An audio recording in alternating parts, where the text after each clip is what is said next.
Halo adik-adik, kembali lagi dengan Sir Zetri ya. Kali ini kita akan membahas tentang bilangan oksidasi. Bilangan oksidasi ini dibahas di materi semester 2 kelas 10. Namun sebelum kita lanjut, jangan lupa like, di komen, dan subscribe. Jadi kalau misalnya ada pertanyaan yang berhubungan dengan soal-soal kimia, silakan tulis di kolom komentar. Nah, jangan lupa juga di follow IG-nya Sir Zetri, Zetri LD ya.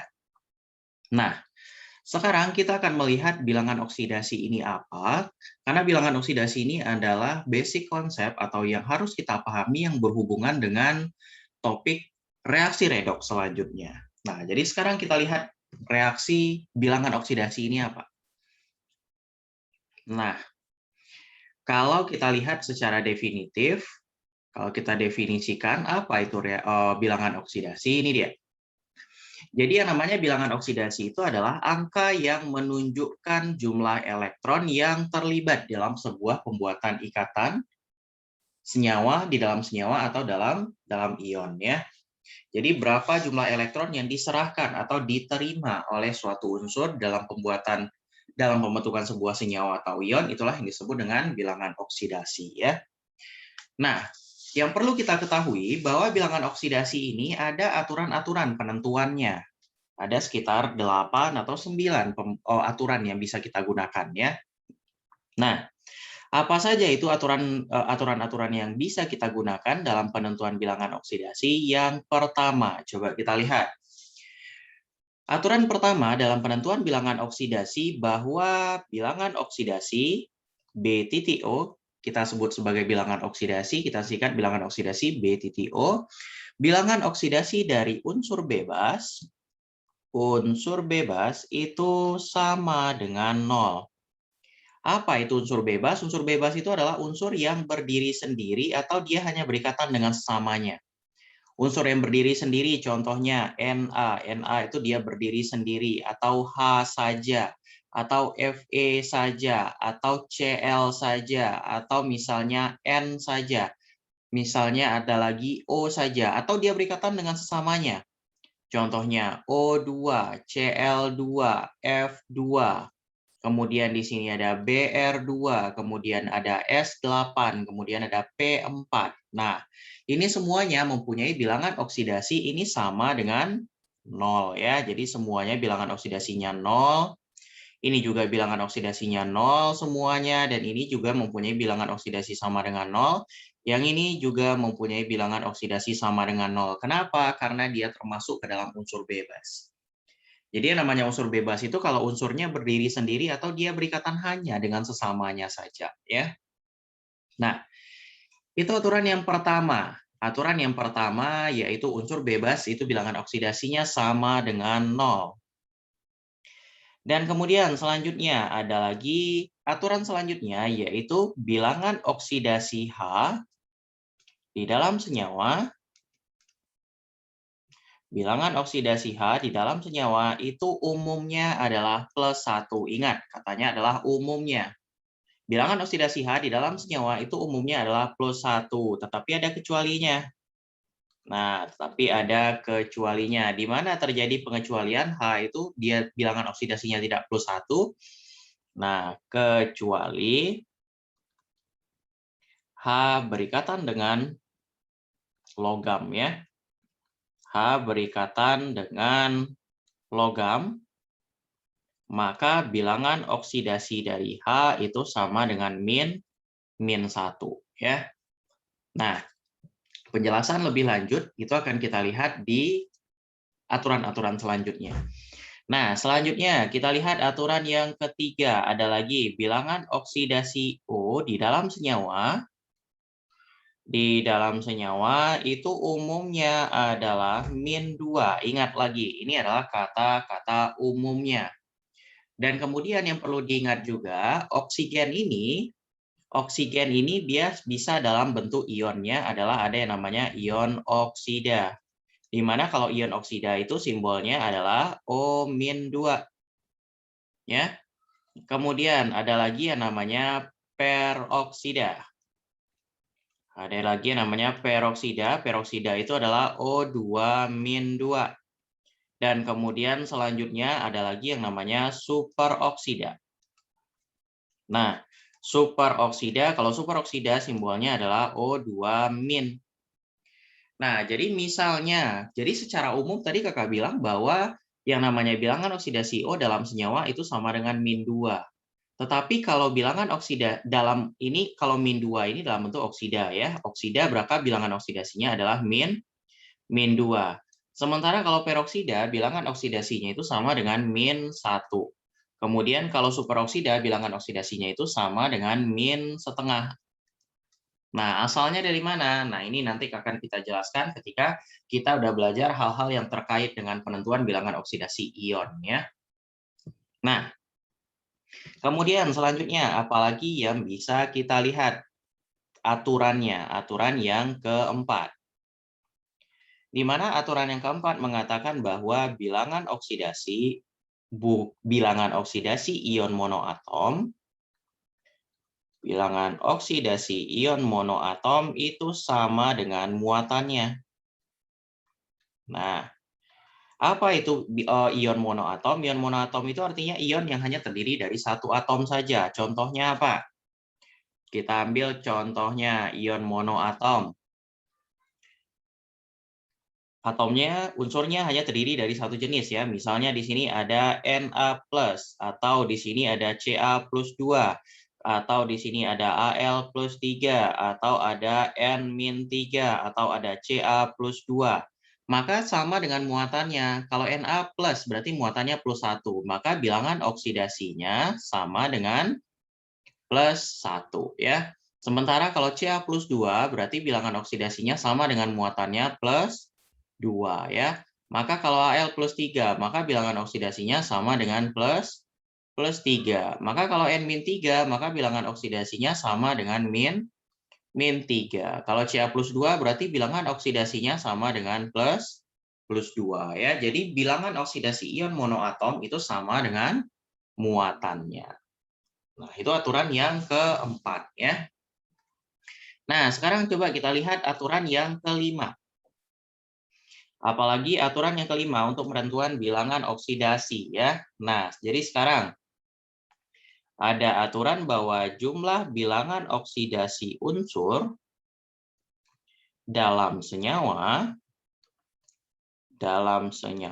itu sama dengan 0. Apakah memang sama dengan 0? Kita akan melakukan pengujian terhadap aturan-aturan yang sudah ada. Nah, sekarang kita akan menguji apakah benar jumlah bilangan oksidasi unsur-unsur di dalam H2O itu sama dengan 0 atau tidak. Kita melihat ke aturan-aturan yang sudah ada sebelumnya. Di aturan sebelumnya, H dan O ini sudah ada aturannya ya, bahwa H bilangan oksidasi secara umum adalah +1. Sementara bilangan oksidasi O dalam senyawa itu adalah -2 ya. Nah, jadi sekarang kita lihat di sini apakah ini benar sama dengan 0 atau tidak ya. Nah, maka di sini H ini kan jumlahnya ada 2, maka dengan indeks 2 dikali dengan bilangan oksidasi H, kemudian O-nya ada 1, berarti 1 dikali dengan bilangan oksidasi dari O. Apakah benar dia sama dengan 0? Nah, ini tinggal kita lihat aturan-aturan sebelumnya tadi. 2 dikali, H itu bilangan oksidasinya +1 tadi ya. Dan kemudian di sini 1 dikali, kalau O bilangan oksidasi umumnya adalah -2. Apakah benar ini sama dengan 0 atau tidak? Ini tinggal kita akumulasi 2 kali +1 berarti 2 ditambah. Ini 1 kali -2 berarti di sini -2. Apakah ini sama dengan 0? Berarti di sini 2 dikurang 2 ternyata di sini sama dengan 0 ya. Jadi benar aturannya bahwa jumlah bilangan oksidasi unsur di dalam senyawa itu sama dengan 0 ya. Nah, jadi teruji bahwa jumlah bilangan oksidasi unsur dalam senyawa itu sama dengan 0 menggunakan aturan bahwa H itu bilangan oksidasinya sama dengan +1, sementara bilangan oksidasi O dalam senyawa umumnya adalah -2 ya.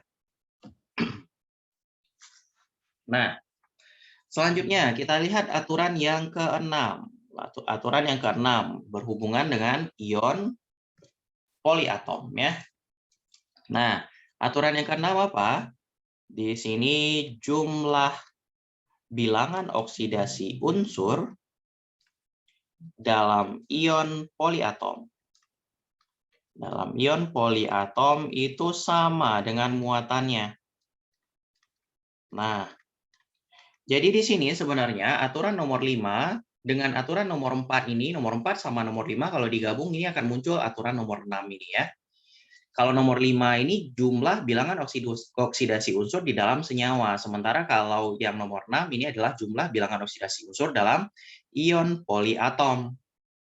Nah, contohnya bagaimana? Kalau misalnya kita akan menentukan bilangan oksidasi unsur di dalam ion poliatom SO4-2, kita akan menentukan bilangan oksidasi yang digaris bawahi ini. Karena S itu tidak ada aturannya. Makanya S-nya di sini bisa kita tentukan bilangan oksidasinya ya. Jumlah katanya, berarti di sini S-nya jumlahnya ada 1 dikali dengan bilangan oksidasi S. Ditambah O-nya ada 4, berarti 4 dikali bilangan oksidasi O sama dengan muatannya. Muatannya sama dengan min 2. Maka di sini bilangan oksidasi S dikali 1 berarti bilangan oksidasi S ditambah 4 dikali bilangan oksidasi O seperti aturan sebelumnya itu adalah min 2 sama dengan min 2, maka bilangan oksidasi S 4 dikali min 2 itu adalah min 8 sama dengan min 2. Maka bilangan oksidasi S sama dengan min 2 ditambah 8, maka bilangan oksidasi S sama dengan plus 6 ya. Jadi bilangan oksidasi S di dalam SO4-2 ini adalah plus 6 ya. Nah, jadi di sini jumlah bilangan oksidasi unsur dalam ion poliatom itu sama dengan muatannya. Karena SO4-2 itu sama dengan muatannya sama dengan min 2, maka jumlah bilangan oksidasi unsurnya itu disamadengankan dengan min 2 ya. Nah, oke, selanjutnya kita lihat lagi aturannya. Aturan yang ketujuh ya. Aturan yang ketujuh di sini berhubungan dengan bilangan oksidasi dari unsur halogen. Unsur halogen. Unsur halogen itu dia berada pada golongan 7A ya. Nah, kalau dia dalam senyawa biner. Dalam senyawa biner, maka biloknya sama dengan min 1. Senyawa biner itu maksudnya bagaimana? Dia hanya terdiri dari 2 unsur saja ya. Dia hanya terdiri dari 2 unsur saja. Maka contohnya di sini adalah HCl atau di sini ada HF atau misalnya di sini HBr. Nah, maka di sini Cl ini bilangan oksidasinya adalah min 1, F ini bilangan oksidasinya min 1, Br ini bilangan oksidasinya juga min 1. Nah, seperti aturan nomor 5. Aturan nomor 5 kan di sini jumlahnya sama dengan 0 ya. Kalau dia jumlahnya sama dengan 0, berarti supaya 0, maka H ini bilangan oksidasinya pasti plus 1. Dan ini kembali mengikuti aturan yang di atas nomor 2 tadi ya. Kalau H bilangan oksidasinya umumnya ketika dia bereaksi dengan unsur non-logam, maka bilangan oksidasinya adalah plus 1 ya. Nah, ini bilangan oksidasi halogennya, min 1 ya. Nah, oke, kita lihat aturan selanjutnya, aturan nomor 8. Aturan nomor 8. Nah, aturan nomor 8 ini dia berbicara tentang bilangan oksidasi unsur golongan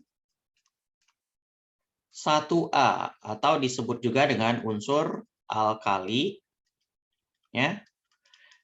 Nah, kalau di dalam senyawa, ingat dia kalau dalam senyawa ya, kalau dia berdiri sendiri, dia akan mempunyai bilangan oksidasinya sama dengan 0 ya. Kalau unsur golongan 1A atau alkali ini di dalam senyawa bilangan oksidasinya sama dengan plus 1 ya. Ini alkali.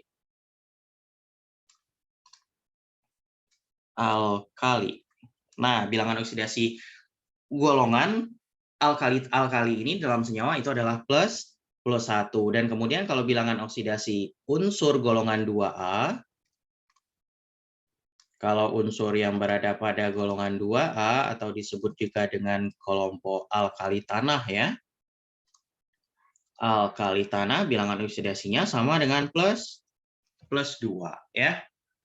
Nah, Jadi di sini ini aturan-aturan yang bisa kita gunakan untuk menentukan bilangan oksidasi dari sebuah unsur di dalam senyawa. Nah, jadi sekarang kita lihat exception-nya atau yang kadang-kadang dia menjauh atau tidak terpakai aturan-aturan yang ada. Nah, jadi sekarang misalnya kita lihat dari H ini ya.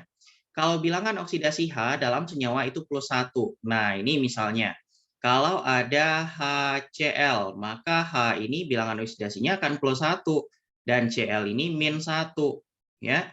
Cl ini bilangan oksidasinya akan dapat bilangan oksidasi -1. Kalau dia H itu bereaksi dengan non-logam, dia bilangan oksidasinya +1 ya.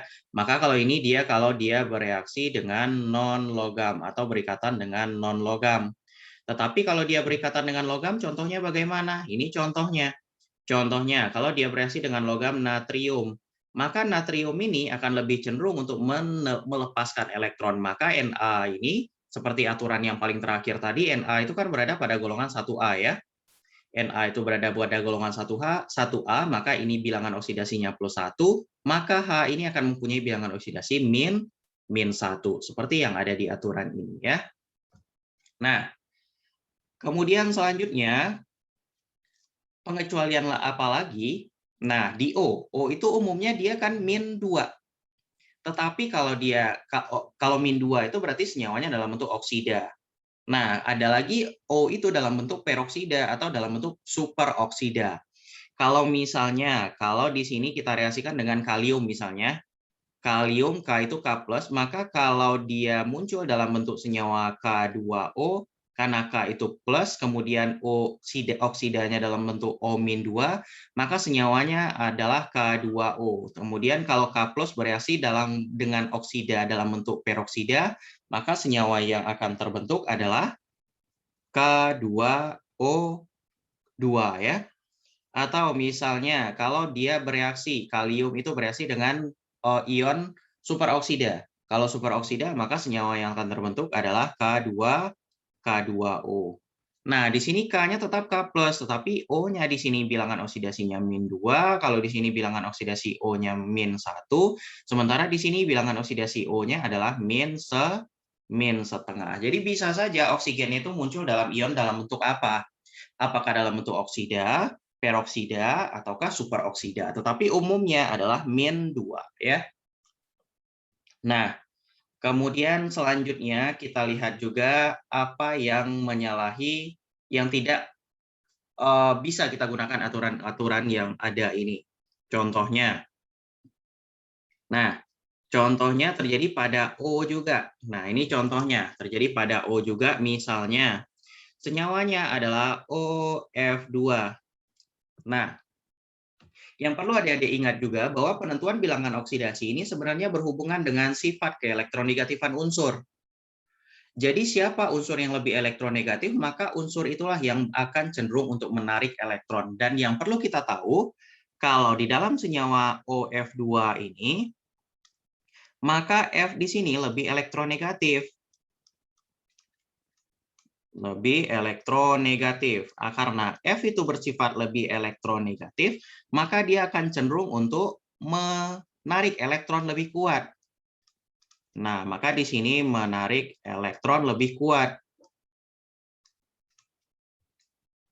Nah, sehingga apa yang terjadi ketika di OF2 ini F lebih elektronegatif, kemudian lebih cenderung untuk menarik elektron lebih kuat, maka F itu yang akan mendapat ion min-nya, yang akan mendapat bilangan oksidasi min-nya, karena dia lebih cenderung untuk menarik elektron yang ada di sekitarnya. Sehingga F ini akan mendapat bilangan oksidasi, akan mempunyai bilangan oksidasi sama dengan -1. Nah, sekarang kalau bilangan oksidasi O-nya berapa? Maka O-nya di sini akan mempunyai muatan, coba kita hitung. Nah, O-nya kan ada 1, berarti 1 dikali bilangan oksidasi O ditambah 2 dikali bilangan oksidasi F itu sama dengan 0 ya, karena dia senyawa. Nah, maka di sini kita cari bilangan oksidasi O ditambah 2 dikali bilangan oksidasi F, udah kita tetapkan tadi -1. Kenapa? Karena dia lebih elektronegatif. Jadi itu catatannya ya. maka bilangan oksidasi O itu min 2 sama dengan 0, maka bilangan oksidasi O sama dengan plus 2.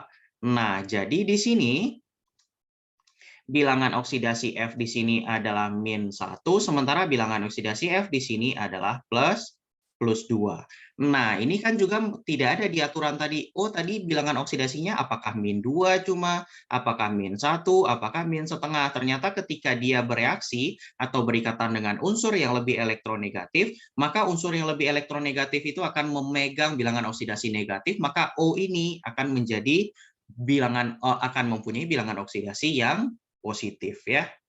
Nah, jadi sekali lagi kalau penentuan bilangan oksidasi ini sebenarnya dasarnya adalah yang mana unsur yang lebih elektronegatif. Ketika unsurnya lebih elektronegatif, maka bilangan oksidasinya akan bernilai negatif ya. Nah, itu yang perlu diingat, pengecualiannya juga pada OF2. Nah, sekarang coba kita lihat aplikasinya. Kalau misalnya diminta untuk menentukan berapa bilangan oksidasi unsur-unsur berikut ini. Contohnya, di sini ada Na. Berapa bilangan oksidasi Na? Sekarang kita tentukan bilangan oksidasi Na. Bilangan oksidasi Na berapa di sini? Karena dia unsur bebas, berarti bilangan oksidasinya sama dengan 0. Kemudian kalau CO2 bagaimana? Berapa bilangan oksidasi C di dalam CO2? Karena dia senyawa, berarti ini bilangan oksidasinya kita samakan dengan 0 ya. Berarti 1 kita jumlahkan, 1 kali bilangan oksidasi C ditambah 2 dikali bilangan oksidasi O itu sama dengan 0. Nah, maka yang akan kita cari bilangan oksidasi C ditambah 2 kali bilangan oksidasi O adalah min 2 ya umumnya ya. Maka di sini 0. Maka bilangan oksidasi C min 4 sama dengan 0, maka bilangan oksidasi C sama dengan plus 4 ya. Nah, kemudian selanjutnya kita lihat juga berapa bilangan oksidasi Fe dalam Fe plus 3. Ini berapa bilangan oksidasinya? Dia kan unsurnya unsur monoatom ya, ion monoatom. Maka bilangan oksidasinya sama dengan muatannya, muatannya adalah plus 3 ya. Dan kemudian selanjutnya coba kita lihat kalau misalnya ada ion poliatom MnO4. Nah, di sini kan kita di sini ion poliatom berarti jumlahnya disamakan dengan muatannya. Maka di sini 1 kali bilangan oksidasi Mn ditambah 4 dikali bilangan oksidasi O sama dengan muatannya min 1. Maka di sini bilangan oksidasi Mn ya ditambah 4 dikali bilangan oksidasi O adalah min 2 sama dengan min 1. Maka bilangan oksidasi Mn min 8 sama dengan min 1. Maka bilangan oksidasi Mn sama dengan min 1 ditambah 8. Maka bilangan oksidasi Mn sama dengan plus 7 ya. Nah, kemudian kita lihat satu contoh lagi dalam bentuk senyawa poliatom, dalam bentuk senyawa ya. K2Cr2O7. Nah, kalau di sini bilangan oksidasi Mn yang akan dicari. Nah, sekarang kita akan menentukan bilangan oksidasi Cr-nya di sini. Nah, di sini untuk mempermudah sebenarnya ini bisa kita ionkan dulu. Maka ionnya adalah 2K ditambah Cr2O7 min 2 ya. Nah, ini bilangan oksidasi Cr yang akan kita tentukan di sini. Maka 2 dikali bilangan oksidasi Cr ditambah 7 dikali bilangan oksidasi O sama dengan min 2. Maka 2BOCr ditambah 7 dikali min 2 ya, kalau bilangan oksidasi O sama dengan min 2. Maka 2BOCr min 14 sama dengan min 2. Maka 2BOCr sama dengan plus 12 ya. Maka BOCr adalah plus 12 per 2 berarti plus 6 ya. Nah, oke, inilah aturan-aturan yang kita gunakan, kemudian beberapa contoh yang Sir Zetri bisa sampaikan. Ini aturan-aturan yang digunakan untuk penentuan bilangan oksidasi ya. Bilangan oksidasi unsur bebas sama dengan 0, bilangan oksidasi hal sama dengan plus 1, kemudian bilangan oksidasi O bisa saja min 2, bisa saja min 1, bisa saja min setengah, tapi yang umum adalah min 2, atau bisa juga oksigen di sini bilangan oksidasinya sama dengan plus 2, dan aturan-aturan lain sebagainya. Oke, Sekian video untuk hari ini tentang bilangan oksidasi, karena bilangan oksidasi ini akan lebih lanjut dipelajari, akan lebih lanjut dipergunakan dalam materi reaksi redoks. Kalau kalian suka, jangan lupa di-like, jangan lupa di-subscribe, dan kemudian kalau ada pertanyaan, silakan tulis di kolom komentar. Baik, cukup sekian untuk video hari ini. Sampai jumpa di video-video selanjutnya.